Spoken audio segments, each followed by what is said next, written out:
I am joined by Tracy Wilkinson, who covers the State Department for the newspaper and has been immersed in this foreign policy world for nearly 3 decades. Today, we're going to talk about why Putin has designs on Ukraine, why launch this invasion. Tracy, you wrote this amazing, interesting explainer the other day, headline, "Why is Putin obsessed with Ukraine?" Can you answer that question for us? Is it easy? It's not easy, but it is, in a sense, it's fairly basic in that, as he has said now very openly and publicly, he doesn't regard Ukraine as a separate country from Russia or Ukrainians as separate people.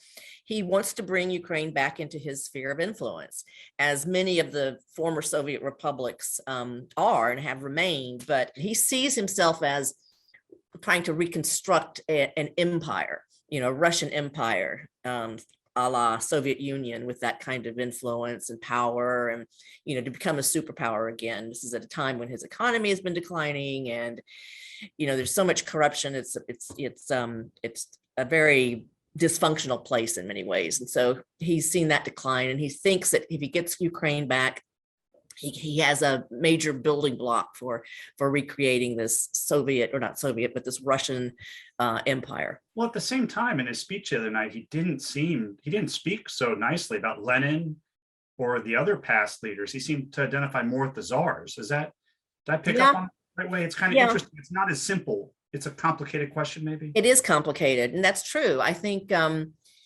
he sees the communists having failed, essentially. And he hearkens to this, this old, historic, mythical, legendary version or vision of the czars. You're right, and the all-powerful and all-rich czars, and that's what he sees. The other interesting thing that we heard it in the speech, he was talking about denazifying Ukraine. That's what he really must do, which of course is not what he's trying to do. And I've been talking to a few experts about that. Of course, Ukraine has anti-Semitic people. It was a horrible place for Jews during the war, the Holocaust. A Jewish scholar, in fact, said to me, how anti-Semitic can Ukraine be if it has elected a Jewish president, which it did. Zelensky is Jewish. And I think he had relatives, in fact, who perished in the Holocaust. So Putin it's kind of a cynical way to pretend he's doing something noble, denazifying, taking these Nazis out of power.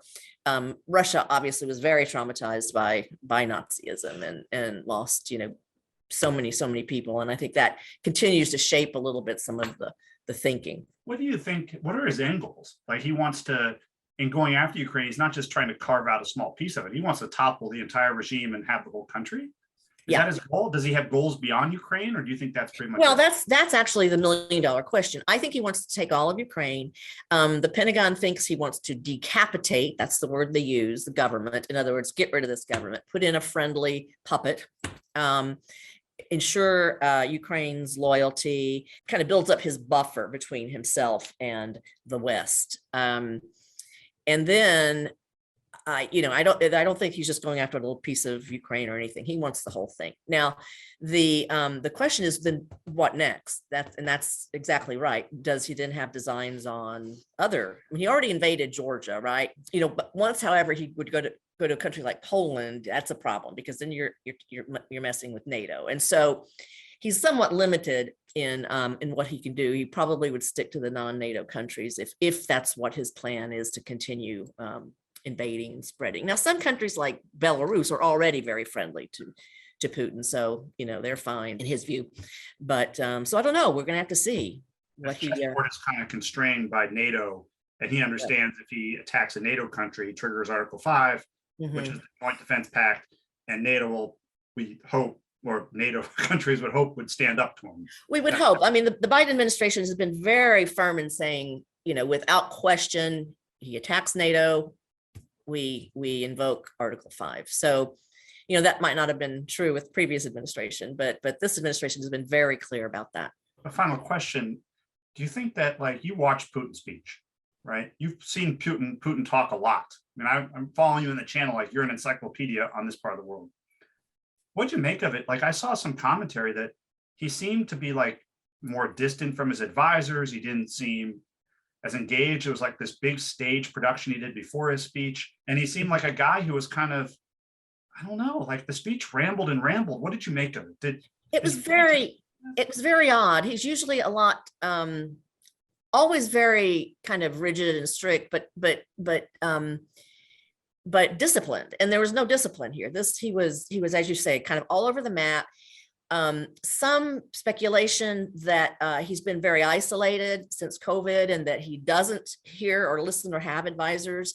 And in that kind of paranoia, I'm not a psychiatrist, but in that sort of paranoia of being alone and isolated, he's just really, he feels under siege. And so he's just really striking out. Tracy, I want to say thank you so much for taking this time to talk to our readers and subscribers about and to tap your extensive encyclopedic knowledge of this part of the world and what's going on for the insights. Thank you so much. Thank you. Thank you.